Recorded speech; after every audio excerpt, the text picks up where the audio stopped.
This is CBC Here and Now.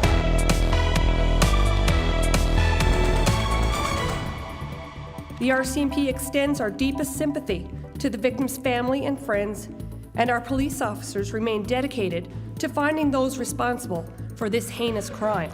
Police say the death of a man found in a burned vehicle in Harbour Grace is now deemed a homicide. The RCMP extends our deepest sympathy to the victim's family and friends, and our police officers remain dedicated to finding those responsible for this heinous crime. You can't fish economically, you can't make money, you can't pay bills, you can't hire crews, you can't buy fuel on $2.20 a pound. Hundreds gather at Confederation Building today to voice concerns about snow crab prices.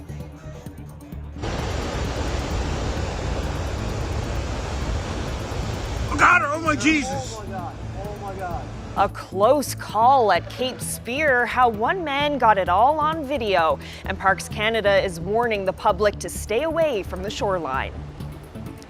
Good evening and welcome to Here and Now. We begin tonight with an update from police on their investigation into the discovery of human remains near Harbour Grace last week. They haven't laid any charges or released the name of a suspect yet, but the RCMP now says the person who was found dead did not take his own life. Here Now's Mark Quinn has the details. On the afternoon of Tuesday, April 11th, 2023, Harbour Grace RCMP received a report of an abandoned, burned-out vehicle in a wooded area near Glover Road. Officers attended the scene where human remains were discovered inside the vehicle. Police say the discovery of human remains near Harbour Grace last week is now a homicide investigation. The remains were transported to the Office of the Chief Medical Examiner last week, and the deceased was identified. As the investigation continues, residents can expect to see an increased police presence in the area. Police aren't saying who was killed, and they aren't saying how it happened just yet. They are saying that the remains were found in a vehicle near Glover Road, near Harbour Grace last week. Police aren't saying who owned the vehicle, and they're asking anyone who may have video from the area after Sunday, either from a car or from a cabin nearby where they may have security video, to please share that video with police. We are seeking possible dash cam footage from motorists who are traveling in the area of the intersection of Glover Road and the Veterans Memorial Highway between the hours of noon on Sunday, April 9th, 2023 to noon on Monday, April 10th, 2023. Mark Quinn, CBC News, St. John's. Well, now to Labrador. The inquiry respecting the treatment, experiences and outcomes of Innu in the child protection system resumed today in Atwashish. 3 commissioners are investigating systemic issues and will make recommendations. The inquiry is inviting Innu community members to share their experiences with the child protection system, either publicly in community meetings or privately to the commissioners. The inquiry is set to continue until Friday. Well, fishermen from far and wide traveled to St. John's today to show their frustration on the steps of Confederation Building, the latest in ongoing protests about this year's crab prices. Here Now's Terry Roberts was there. They travel from nearly every corner of the province. Thanks for coming out. We got people from Green Bay, White Bay, Fogo, Trinity Bay, Bonavista Bay. About 600 people with frustration and concern on their faces. These people should be at sea or working in processing plants, handling a species that some say has propped up rural communities for decades. Instead, they were here, listening to labor leaders and politicians. We'll keep having this fight until the merchants remember that their profits depend on your labor. If your plight is not dealt with, there'll be questions asked and government will be accountable. And fellow fishery workers. Our power right now is that crab that's on the bottom. If we leave it where it's to and don't give it to the plants, then we control it. Snow crab contributed $800 million to the province's economy last year and sustained roughly 7,500 direct jobs. But the snow crab harvest is on pause. And once again, the sticking point is money. A government-appointed panel sets the price paid to harvesters. It's a system called final offer selection. And this year, the panel selected the price put forward by the seafood companies, $2.20 per pound. A dramatic collapse from last year when crews were being paid more than $7 at the start of the season. You can't fish economically, you can't make money, you can't pay bills, you can't hire crews, you can't buy fuel on $2.20 a pound. So the Fisheries Union organized this scene today in an effort to pressure the provincial government into action to hopefully kickstart a new round of talks between the Fisheries Union and processors. Well, I don't exactly expect a round of applause. The Fisheries Minister expressed sympathy and admitted the price-setting system is flawed. So it's not lost on me that $2.20 is one crappy price. Have it based on market values.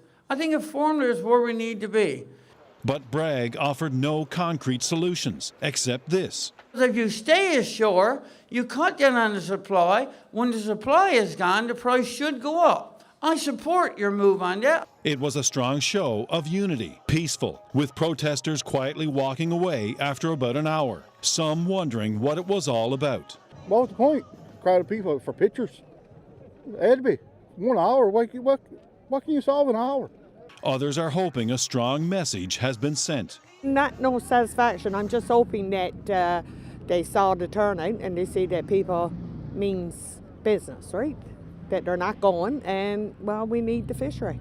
If something don't be done and we can't get our heads around this, we're all going down. The union is promising to stand firm. There's not going to be any crab until this thing is sorted out.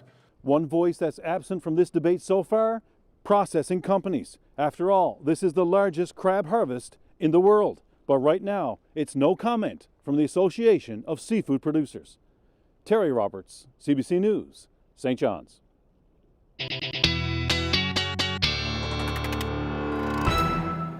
Well, it's been a pretty nice day out there for a good chunk of the province today. However, it took a little while longer to see these blue skies in the metro area today. Temperatures, though, fairly cool, only hovering around 1 degree at the moment. You factor in that wind chill, it feels more like -3. There's not a whole lot of wind to talk about, especially across the island, but there are parts of the rec house area, or the rec house area, I should say, is going to see some windy conditions over the next 24 hours. We've got a little bit of warmer air right on the cusp of it as we head into Lab City, or at least Labrador West, and that is going to be the story as we head through the night tonight. Right now, you look at those temperatures this afternoon, somewhere between 2 and 9 degrees. For most of the island up across Labrador, you're looking at your temperatures a little cooler than that, especially towards the coast.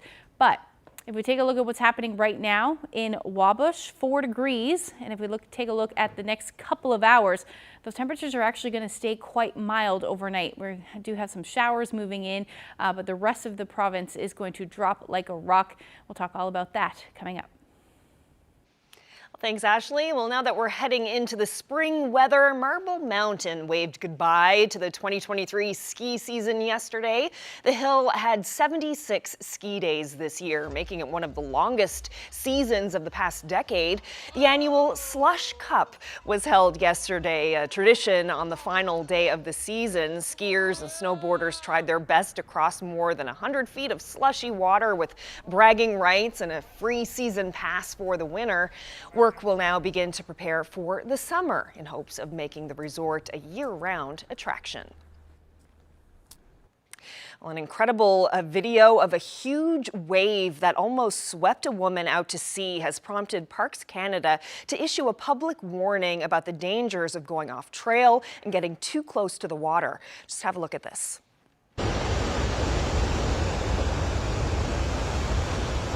I got her! Oh my Jesus! Oh my God! Oh my God!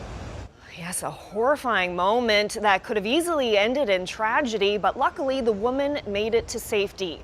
Daryl Churchill shot that video while he was enjoying the afternoon with his family at Cape Spear.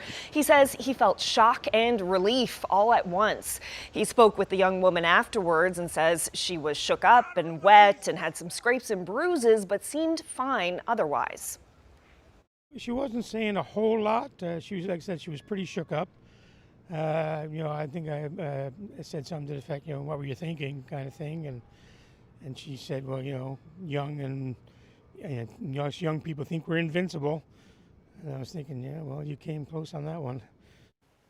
Well, Churchill says he thinks the woman learned a valuable lesson from that close call. Meantime, Parks Canada says the shoreline is extremely hazardous. Visitors must stay on the designated hiking trails and keep off the rocks near the water's edge. We'll return to this story in about 20 minutes on Here and Now. Well, the provincial government has awarded a $2.1 million contract to Deloitte.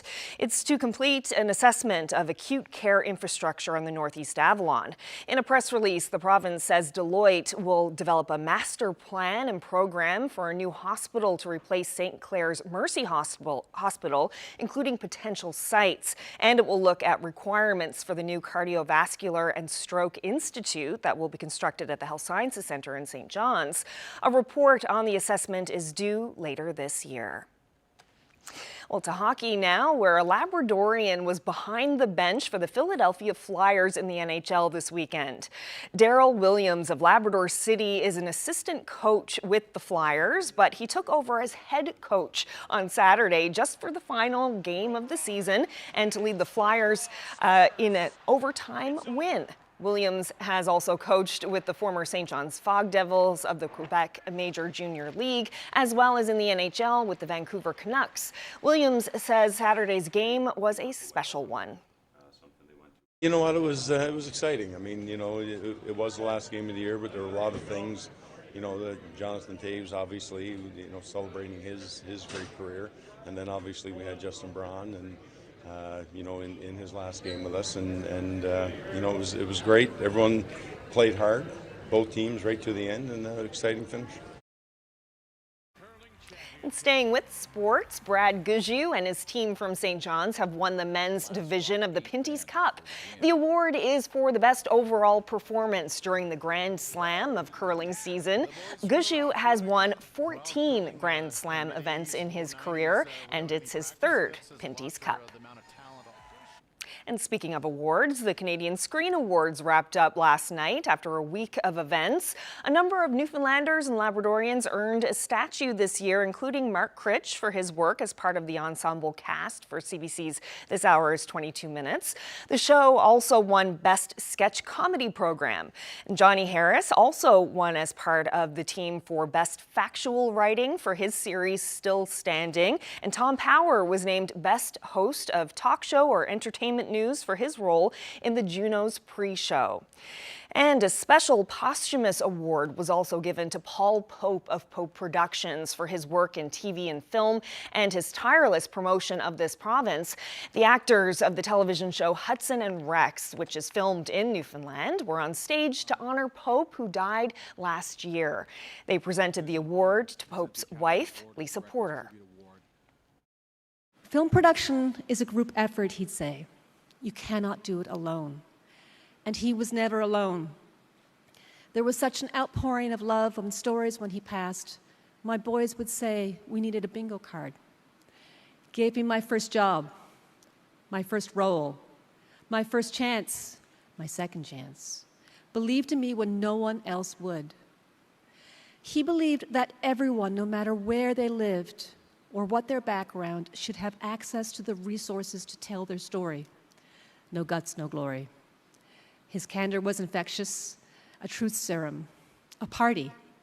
He was your next crush. Whiskey Romeo, Alpha Papa will always be with you, and you'll always be with us, Paul. We love you and miss you so much.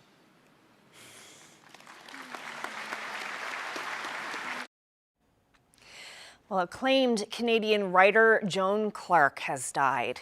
Clark was the author of more than 15 books, including An Audience of Chairs and Latitudes of Melt. She was born in Liverpool, Nova Scotia, but later settled in St. John's. Penguin Random House Canada says in a social media post that Clark was a central figure on Canada's literary scene. She was also a founding member of the Writers' Alliance of Newfoundland and Labrador and earned the Order of Canada for her work in the literary arts community in Newfoundland. Clark was 88 years old.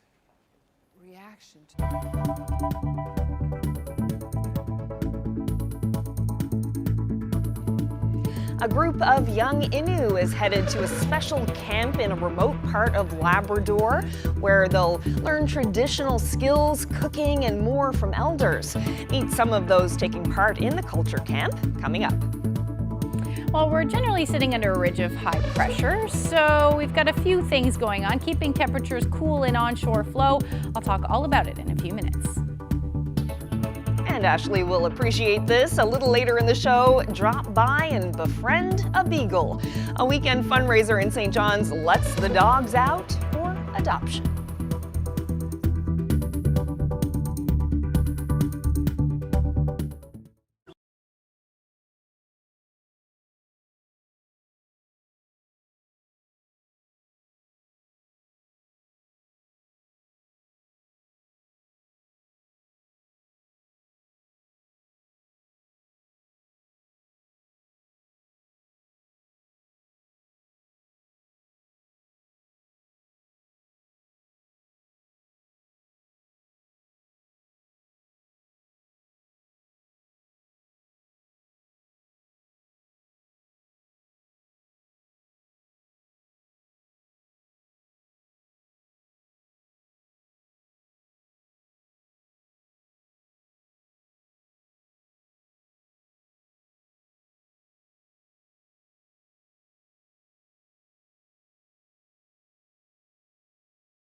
This is street photographer Richie Perez. He's been showing up all over Newfoundland and Labrador, meeting folks and taking their pictures, but also talking to them and connecting with their stories, with their communities. Wednesdays this month on Here and Now, you will meet Richie and some of these people. We're calling it The Signal Connects. This weather update is brought to you by the Healthcare Foundation Home Lottery. Early bird prize deadline is midnight Friday, May 5th. Order tickets now at hcfhomelottery.ca.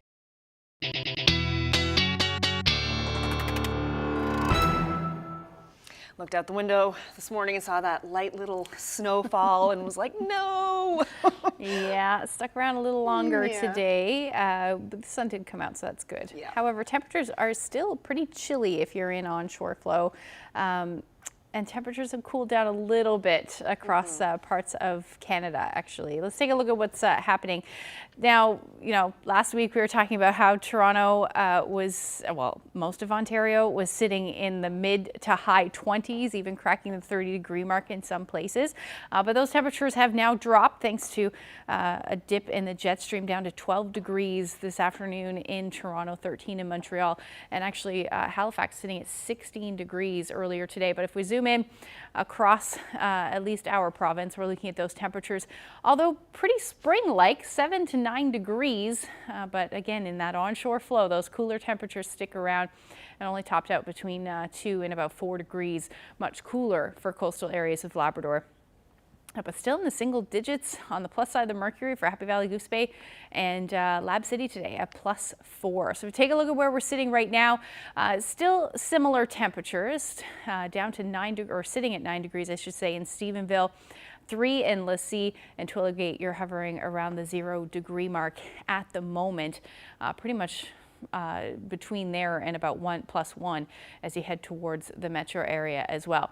So what we have going on is pretty much a ridge of high pressure. We did see some flurries earlier today and still seeing them, or at least we did see them earlier today for the west coast. That radar still down for both Marble Mountain and Holyrood. It was up for a little bit today, but it's back down for those of you on the west coast. Hopefully things will get resolved as we head through the week. But again, not too much in the way of weather that we're expecting, just some showers.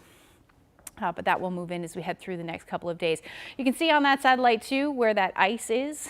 We do have lots of pack ice still on coastal areas of Labrador, down through along the strait, and then even further down. I had the pleasure of seeing some icebergs earlier, or I should say this weekend. So there's certainly lots out there, hundreds if not thousands of icebergs. So the winds over the next little bit will certainly bring those icebergs closer to shore, and potentially even down the southern shore of the Avalon as well. So we're going to keep an eye on that one.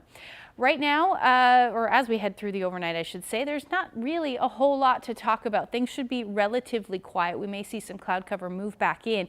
But as far as Lab City and Western Labrador is concerned, your temperatures will be hovering around the 0-degree mark. So we are going to see some showers move in, but not until we head into the early morning hours of tomorrow. If you take a look at those temperatures tonight, the warmest really will be pretty much the extreme western portions of the island, as well as Labrador, hovering between 1 and about 0 degrees. Otherwise, the rest of the province is going to drop down into the minus single digits, minus double digits, the story across Labrador. Generally light winds, so this won't feel too cold, but still looking at a bit of a wind chill.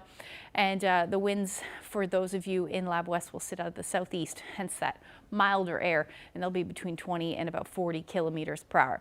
Now, as we head through tomorrow, this rain going to work its way towards Lab West and really towards central Labrador as we get into the afternoon hours. Now, most of the island is going to be an absolutely beautiful start to the day. Those clouds will be on the increase, though, past noon and into the evening, where we will see those showers develop and then spread east and north through pretty much the early morning hours as we get into Wednesday. Coastal areas of Labrador, you're looking at that chance of some flurries in the mix as well. Now, as far as winds are concerned, they are going to pick up, but really only for the southeast, I should say. So around the Rec House area, these southeasterlies are going to be gusting between about 100 to 110 kilometers per hour for a good chunk of tomorrow. So Environment Canada has issued a Rec House wind warning for you. Now, as far as temperatures are concerned, tomorrow is going to be highly variable depending on how close you are to the coast. Now, St. John's, I have about 2 degrees, but if you're further inland, these temperatures may jump up a little bit. But those winds will be out of the southeast, so between 15 and 20 kilometers per hour along the southern shore, looking a bit warmer than that, and certainly through central and the west coast, between 8 to 10 degrees will be your daytime highs tomorrow. Again, winds out of the southeast between 30 and 50, but as we head towards the evening hours, those winds will likely ramp up. They could see those gusts between 60 even 70 kilometers per hour. Now for Labrador, between generally 2 to about 9 degrees through the day. Those winds will stay out of the southeast as well, between 30 and 50 kilometers per hour. So those of you in Lab West still looking at the chance of some showers or flurries through the afternoon. So that's a look at your forecast. Look at the long range coming up. Thanks, Ashley. Well, Sheshatshiu Innu First Nation is breaking out of the classroom to bring young people real-life lessons about the land. Today, 20 teenagers set out on a 10-day trip. They'll be learning from elders and knowledge holders about traditional skills, cooking, and more. But as you're about to see from Here Now's Heidi Adder, it all began with a helicopter. That's the sound in central Labrador as 20 teenagers climb aboard a chopper. They're on their way to remote Gabriel Lake, where Innu have been spending time on the land for generations. Yvette Michelle is one of the facilitators teaching the traditional ways to the youth. What I look forward to is the smell of the boughs and the smell of the camp. It's on your clothes, the nature, and it feels like you're breathing clean air. And you feel so relaxed, and you don't feel that stress when you're back in, in our communities. Sheshatshiu Innu First Nation held their pilot project summer camp last August. It was such a success, they're going bigger this time. A longer trip and more youth. Even still, there's more than a dozen on the wait list for future camps. I'm heading to a cultural program with my mom, my dad, my siblings, my cousins, my aunt. It helps us learn more about our culture, makes us learn more on how to have more skills on how to like when you're learning it, you can sometimes get it wrong, but this time you could try to get it right. I want to learn how to clean a fish and clean geese or goose or whatever you call it, and I want to try hunting for the first time. These children having anxiety, depression, and all that, but you don't see that. They interact with you. They interact of, having fun, going fishing, they ask, and, it seems like we're family when we're out there. It doesn't matter, they get to know us and they get to hang around with us. And that I think that's the experience that I love about them, because they want to learn about of our way of life. They ask questions, they're curious, they keep you busy, really. This beautiful experience, they're going to know what our ancestors, how the land made them feel, and learning all these ways, and so that they could pass it on to their children and continue this tradition, this way of life. The camp continues until April 26th. Heidi Adder, CBC News, Happy Valley, Goose Bay.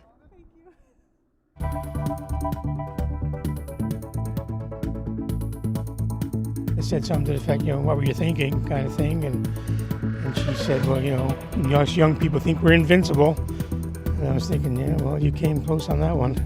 Too close for comfort at Cape Spear. Captured on camera, what could have been a deadly decision at Cape Spear. That story and a warning from Parks Canada ahead.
As we heard earlier, Parks Canada has issued a safety warning after a shocking video was shared on social media this morning. It shows a woman almost swept out to sea at Cape Spear. I got her! Oh my Jesus! Oh my God! Oh my God! My goodness, what a scary moment. The video was posted to social media, and Parks Canada promptly issued a warning to the public to keep a safe distance away from the waves. It says high winds, irregular tides, and dynamic ocean actions make for a dangerous combination. And joining me now is the person who recorded that terrifying video, Daryl Churchill. So tell us about what happened. Well, we were out there just enjoying the very few days we get here and out at Cape Spear. And there was a lot of wave action happening, so I was doing some video and pictures and so on. I had my family with me, and we're scanning these waves to the right, and I saw this young lady standing outside the fence down very close to the waves, and kind of caught my eye, and then it was quite loud, thunderous from the waves, and then I scanned back left again, watching this huge wave coming, and I followed it along, and as it came along, it went right over her. And it was quite, well, you hear in the video, it was quite shocking, and shock and relief all at once. It was, because you can see her, just her helmet as she crawled herself out of the cracks in the rocks. It's incredible that she wasn't swept out to sea. Oh, well, I mean, it's interesting because I posted another video beforehand when she was waving the waves on, and she was much closer. Had she been there and not moved back where she ended up, she definitely would have had a different outcome. And there was that moment where you see her and her arms are kind of up like this, and it does look like she's kind of waving in the waves. Well, exactly. She was there for a while and doing that. Each time the waves would crash in front of her, she would raise her arms and, wave them in kind of thing. So, I mean, she was a young girl, and I think she was, caught up in the thrill of it all, but didn't really appreciate the danger that was involved. And what happened afterwards? Did she come back up, to the parking lot or whatever? Was anyone talking to her? Any interactions? Well, right, we were at where the stone is for the most easterly point of North America there, taking pictures there. And she came across there, and she was walking her bike. And so we met her at the intersection of the path. And you can tell she was pretty wide-eyed and shook up and wet, obviously. She had cut her knee, tore her pants, and she was, we asked her if she was okay, and she said, yeah, adrenaline is pumping. And, I think she got quite a valuable lesson. No doubt. So she had a bike with her, because I was wondering about the helmet. So that was like a helmet for her bike. Well, it's interesting because I got a lot of comments on social media that, well, she must have been planned that she had a helmet on. Right. No, she rode her bike down there, partway down, and then she walked down from there. So she was out mountain biking, and then she just, good thing she had it on probably, because, man, she took a bang. Yeah. So what did she say to you? She wasn't saying a whole lot. She was, like I said, she was pretty shook up. I think I said something to the effect, what were you thinking, kind of thing, and she said, well, young people think we're invincible. And I was thinking, yeah, well, you came close on that one. But so there wasn't really a lot of conversation that she was okay, and then she was going to walk on and go sit in the sun and dry off. Did she say if she's from here or is she from away? Well, she's definitely not from here, but I didn't get where she was from. We didn't really have that conversation. Okay, so maybe she was a tourist. Well, either that, or I thought maybe she was pretty young, so I thought she may have been a foreign student or something, someone like that. So Parks Canada put out a warning based on your video, just telling people to be careful near the shorelines and to heed the safety warnings and the safety signs. What do you make of that warning? Well, it's. I think they need to do more. I mean, I know there is a lot of signage and there is a lot of fencing and things, but people are people, and especially the younger you are, you don't really think about the long term. And so I think there should be some policing there. Even find the people. Like, if you go down there and you're outside that thing, $200, $500, and people appreciate that more than. Mind you, she got a good lesson, but still, it's she wasn't the only one down there. There were all over the Cape Spear. There were a lot of people way down past the warning signs. Well, this certainly could have had a tragic outcome. A very fortunate person, for sure. Thank you so much for telling us about it. Oh, thank you. Now, a spokesperson from Parks Canada wasn't available for an on-camera interview today, but told Here and Now this could have been a fatality.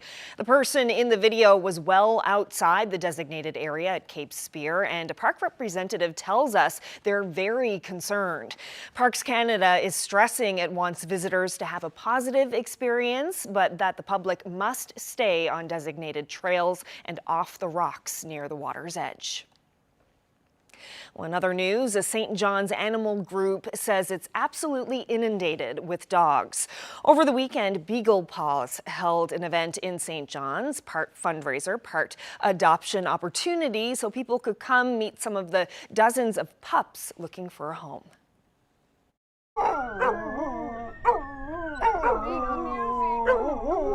Today's just a day to get the dogs out and help try and find them some homes. We've been having a huge influx lately. I would guess we've had about 60 dogs so far this year, which is a lot. Most people have heard we just took in 8 dogs from Montreal from a fire. Junior being one of them. He's a great little guy looking for a home. We also wanted to promote our thrift store because this helps fund us for sure. Our vet bill is crazy high all the time, with so many dogs. When you say it's really high compared to other years, give me an idea, like how high is it?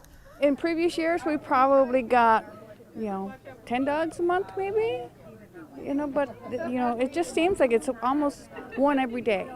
We're seeing a lot of younger dogs and a lot of dogs that are coming from homes rather than hunting. Like, when we started this 20 years ago, the majority of our dogs were hunting dogs. But now, we've seen a change in the last several months, since COVID actually. So, a lot of people got dogs during COVID, and then, when they went back to work, they found that, the dogs weren't liking being left alone, or they had some behavior issues because they weren't out and about much and not socialized a lot and things like that. Our shelter is full currently, and sometimes we use a boarding facility to help with some dogs that we need to take in right away, and we just don't have the room or the foster home. At least 50 out in foster at the as of today, and our shelter, like I said, our shelter is full, and I think we have 5 or 6 in boarding, so it's a lot.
10 months after the federal government froze funding for Hockey Canada, the money is flowing again. The government says the governing body will tackle problems regarding safety, sexual violence, and the culture of silence. Prime Minister Justin Trudeau says he's confident that change will happen, and he says the government will monitor the progress. We put extremely clear expectations before Hockey Canada, before we would restore funding to them. They have indicated a real willingness to move forward on that, but we are going to continue to be extremely vigilant. Ottawa withdrew funding last June after it was revealed the organization used registration fees to settle cases of alleged sexual assault. Since then, Hockey Canada's board of directors has been replaced and its governance has been overhauled. Hockey Canada received almost $8 million from the government in the 2022 fiscal year. Government funding comprises about 7% of the organization's overall revenue. More than 155,000 public servants will go on strike Wednesday if their union doesn't reach a deal with the federal government by tomorrow night.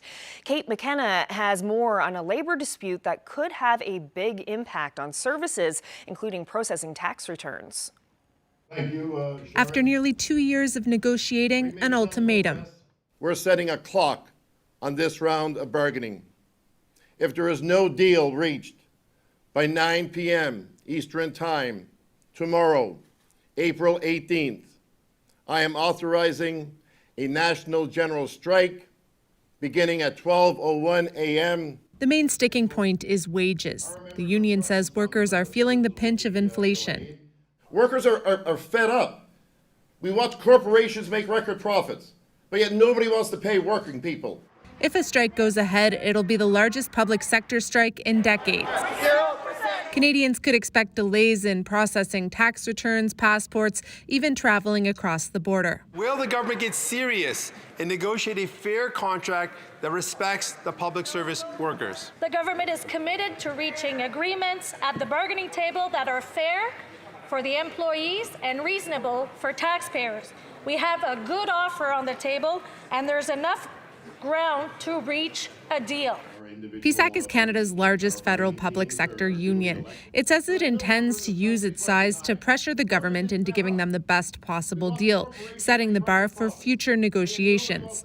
But some warn that comes at a cost to taxpayers. It's completely unsustainable, and quite frankly, many Canadians across the country are worried about gasoline, worried about the price of groceries. Many Canadians are worried about losing their homes as mortgage payments go up, and they can't afford these government union demands. The union says if it comes to a strike, they're prepared to picket for as long as it takes. They've even set up porta potties outside for their members. Kate McKenna, CBC News, Ottawa.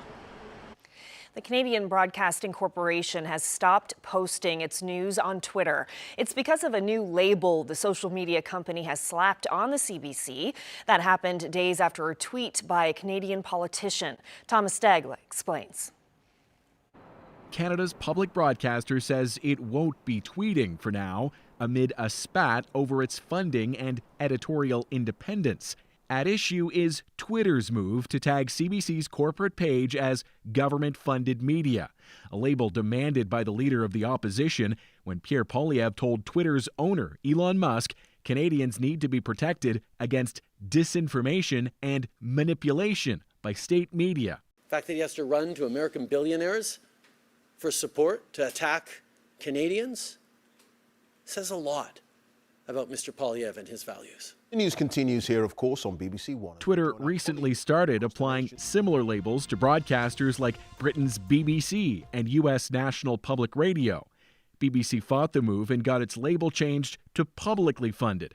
According to Twitter's own definition, when an outlet is tagged government-funded, it means there may be varying degrees of government involvement over editorial content. Just the type of perception that media outlets want to avoid, says this former editor. News organizations that are funded in that way need to have a very firm arm's length relationship and be able to say we are independent and we are trusted. Through a parliamentary appropriation, CBC and the French-language Radio-Canada receive more than $1 billion a year in public funding. But the Broadcasting Act states the corporation remains editorially independent of the government. CBC has no track record being a propaganda tool of Canadian government in any time of the history. The Crown Corporation insists its journalism is impartial. CBC says it reached out to Twitter and will pause its use of the platform to share news with its audience. Thomas Daigle, CBC News, Toronto. France is warning that the country could again face a summer of wildfires.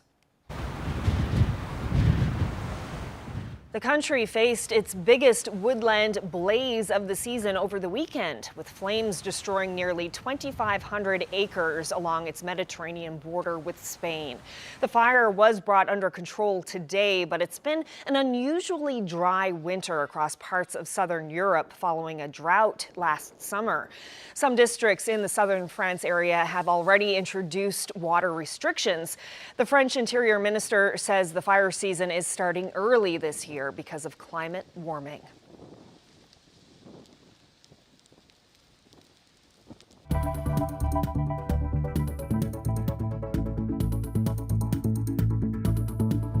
Oh, have a look at this. Hundreds of creative designers are showing off their work at an international kite festival in eastern China. They come from around the world to fill the sky with thousands of kites. The festival runs from now until May 20th, and it's the perfect place for it. 70% of the world's kites are made in this area.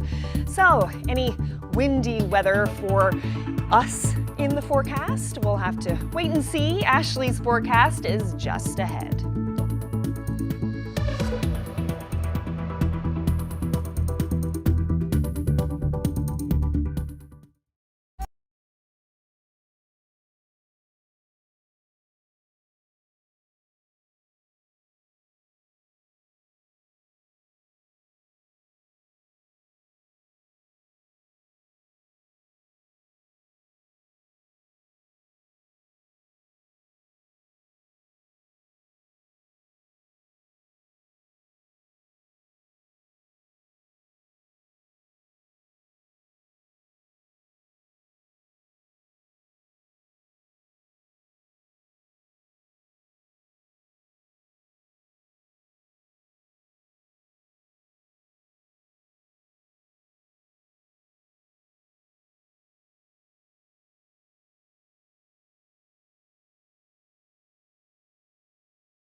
Okay, so before we get to the forecast, we want to share a first-hand account of a polar bear encounter. It happened last month in Black Tickle, and the storyteller is a 10-year-old child, Dakota Keefe. Yeah, Dakota was at her nan's for a sleepover when an unwanted guest dropped by. Here she is describing exactly what happened for our CBC radio colleagues. Me and Nan was sleeping, and Pop woke up from a noise, and he thought I was in the bathroom, and Pop heard grumbling, and Pop just thought it was Nan, like washing her hands or something, but it wasn't Nan. And Pop knew that it was a bear, so he came out and woke us up, because I sleeps with Nan, because it's not enough of room for everyone, so I can't. So Pop got the gun, and he went out, and he opened up the curtains, and I peeked out, and I saw the polar bear, and his teeth and his tongue, ooh. So then I went back in the room, I hid behind the door, started blessing myself, because I thought he was going to come in and eat me.